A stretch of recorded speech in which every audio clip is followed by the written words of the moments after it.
In June 2019, I took to the road to ask people from all over the country about their dreams. I thought I would be learning about them, but I'm also learning about myself. Join me and see what you find out about yourself as you listen to other people answer the 3 dream questions. This is Mike, and he's agreed to answer the 3 dream questions.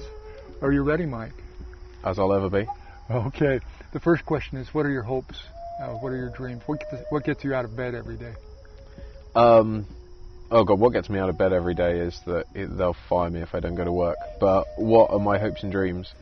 To live with my wife, which sounds really stupid, but my wife and I are both in the army, and so we don't actually get to live together during the week at the moment.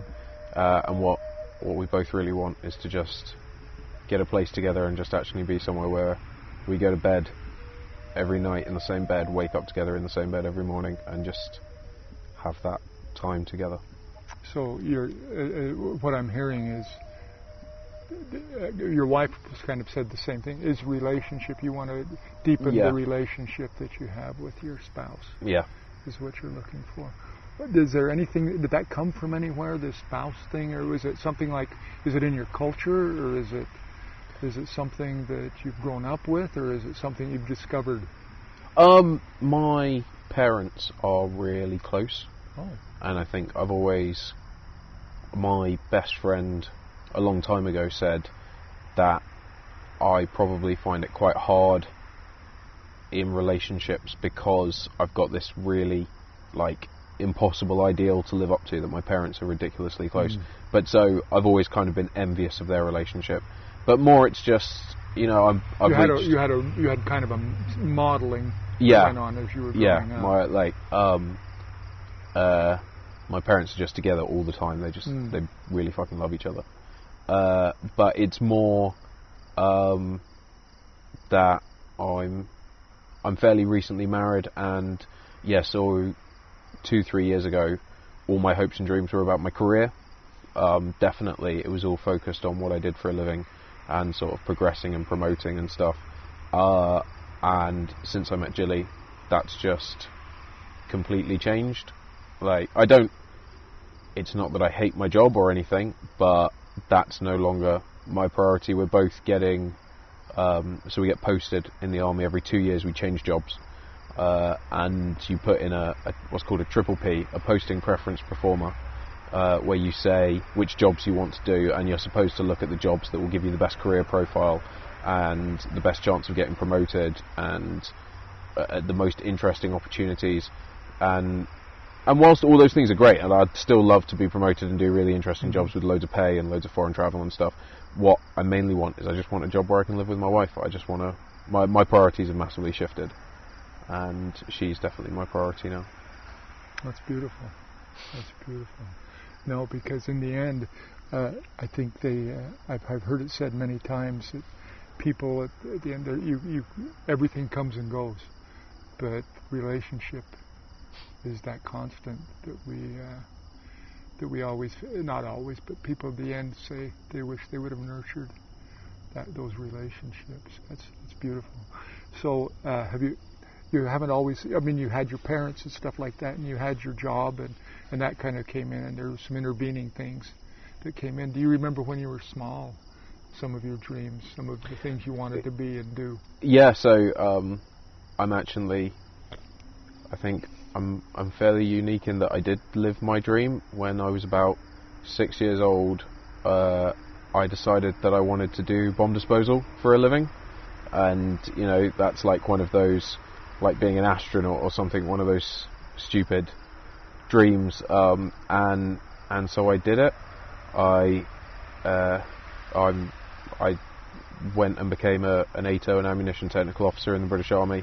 Wow. Which is our EOD branch. And when I was on the selection course for that, people were going, wow, you're really lucky because you've got your A levels were in maths and chemistry and physics and electronics, and that wasn't luck, that was planned, because ever since I was 6 years old I wanted to do EOD. Unfortunately I got there, I did it turns out I'm really bad at it. And it's probably not what I should be doing. So I literally like achieved my childhood dream last year, and I qualified as an EOD operator.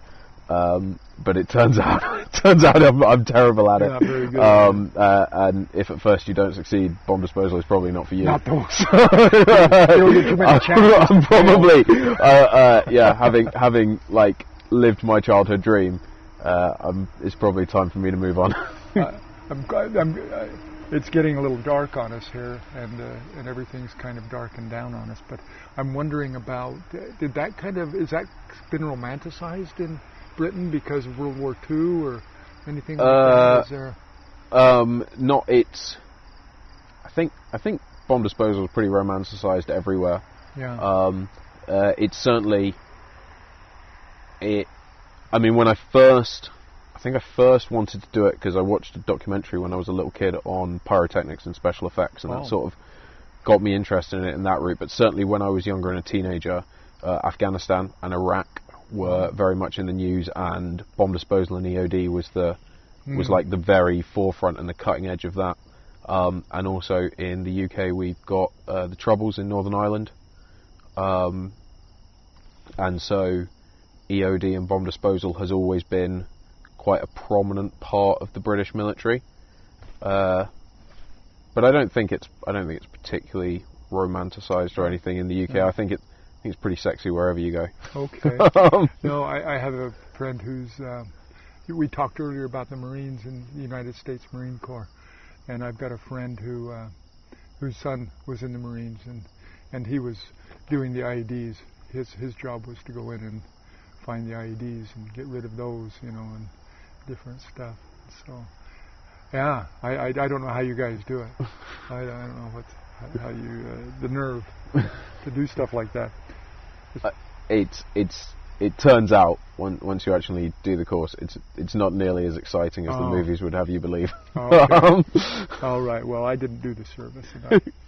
Anyway, so if you could go back and talk to the young boy that wanted to do bomb disposal or anything, is there any advice you'd give yourself or you would give teenagers?